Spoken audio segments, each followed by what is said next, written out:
Welcome to the Deep Dive. We're your shortcut to getting informed, and today we're digging into something called liberation theory, specifically liberation theology. Now, this was a really powerful movement, both theological and social, that popped up in Latin America back in the 1960s, mostly within Roman Catholicism, and it was, a response, a direct, quite passionate response to just immense poverty, social injustice, and frankly, political oppression that was widespread there. So our mission today, let's try to really get a handle on its core ideas and, look at the impact it's had. Let's break this down. Okay, so right at the heart of it, liberation theology talks about this thing called the preferential option for the poor.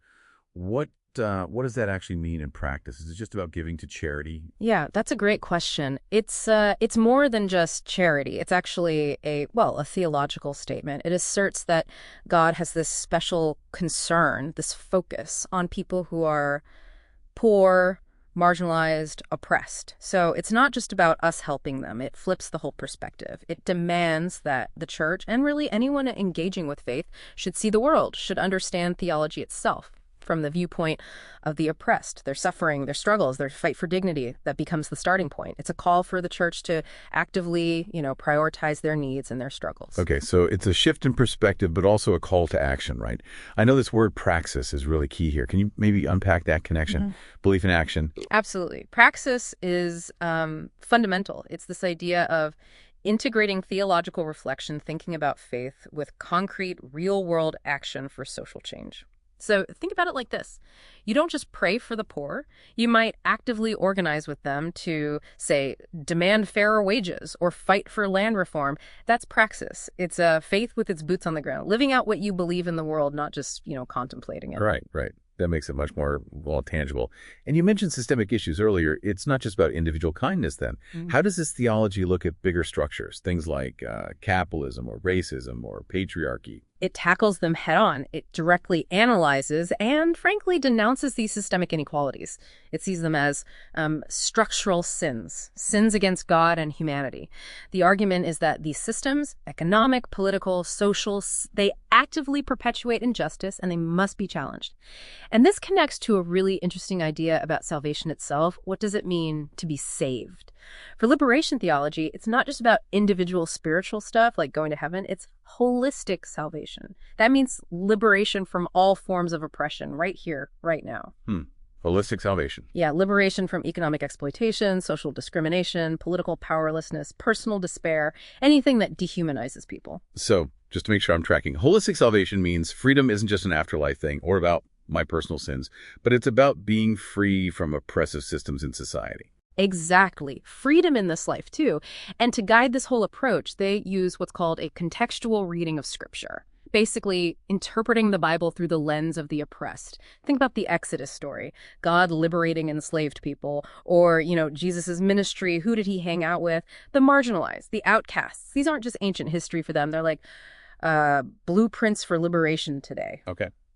And this often led to this ideal of the Church of the Poor, which wasn't just a top-down thing. It grew out of these grassroots groups called base ecclesial communities.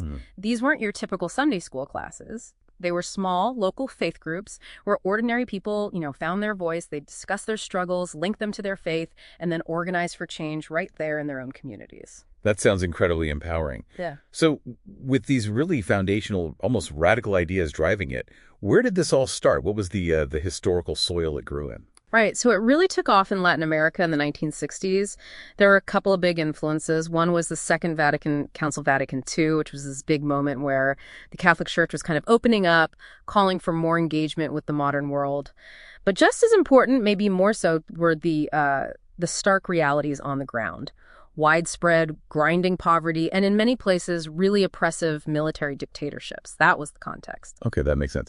Now, something you hear a lot about connecting this to broader political ideas is the influence of Marxism. How did that fit? And that sounds controversial. It definitely was and still is controversial. It's really important to be precise here. They weren't, by and large, endorsing communism as an ideology or aiming for a communist state.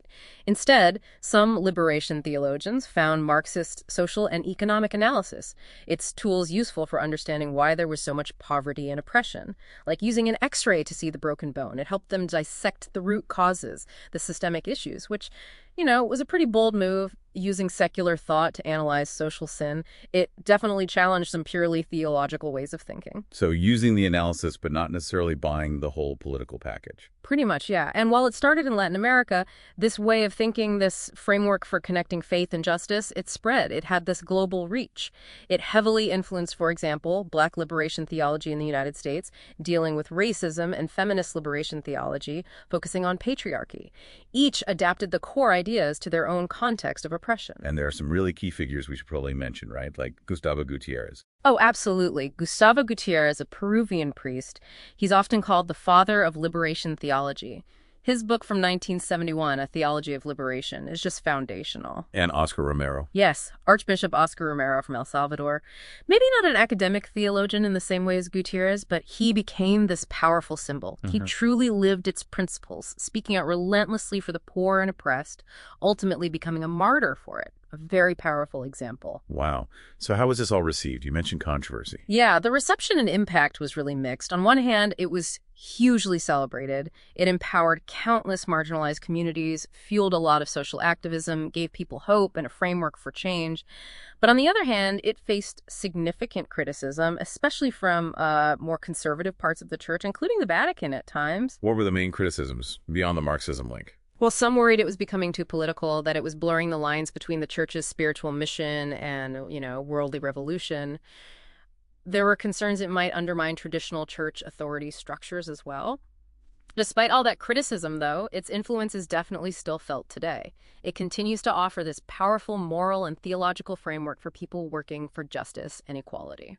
So wrapping this up, what's the takeaway for us listening? This deep dive really highlights, I think, how deeply faith can connect with the nitty-gritty work of social justice and challenging unfair systems. Absolutely. And maybe a thought to leave you with.